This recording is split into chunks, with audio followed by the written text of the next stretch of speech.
یکم محرم کو ہم کیا مطالبہ کر رہے ہیں؟ ہم نے کیا کہا کسی کی عمارت گرا دو؟ ہم کیا کہتے ہیں کسی کا عبادت خانہ گرا دو؟ ہم کیا کہتے ہیں کسی کا جلوس بند کر دو؟ ہم کیا کہتے ہیں کسی کا عزاداری بند کر دو؟ کہا ہے؟ کسی نے کہا ہے؟ بھائی کسی نے کہا ہے؟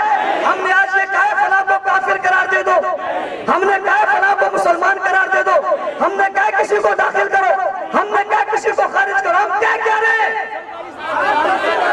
ہم کیا کہہ رہے ہیں؟ بھائی حضرت عمر کے یوم پر چھٹی کرو، یہی مطالبہ ہے. اس پہ کیا دہشت گردی ہے؟ اس پہ کیا تقریب کاری ہے؟ کیا وجہ ہے کہ بعض اضلاع کے اندر کہا جاتا ہے جلوس نہیں نکلے گا؟ بھائی کیوں؟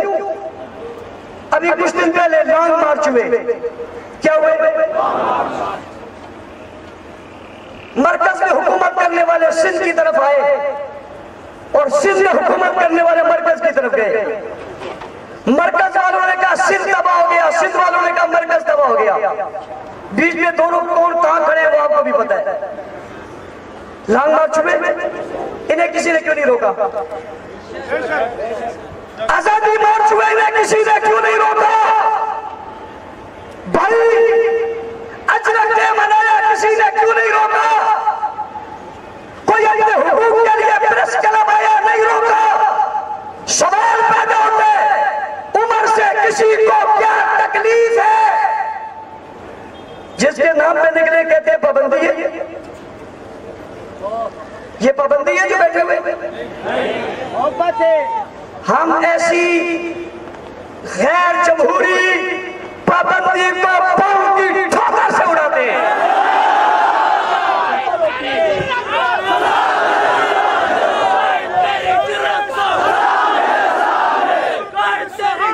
میں محب وطن طبقہ بالخصوص ریاست کے لوگوں سے کہنا چاہتا ہوں، اس کا نوٹس لیجئے کہ کون تھے اور یہ بات ہم خاموش نہیں ہوں گے. سندھ کے معاشرہ جہاں آج پولیس نے پہرے دیے، سیکورٹی فورسز نے انہیں گھیرا، انہیں باہر نہیں نکلنے دیا، اس کی وجہ بتائی جائے. میں نے کہا اگر یہ کہتے ہیں یکم محرم کو نہیں نکلیں گے تو 2 محرم بھی تو ہمارا ہی ہے. کسی اور کا ہے؟ 3 بھی تو ہمارا ہی ہے. 7 8 بھی تو 9 10 کس کا ہے؟ نکلیں گے.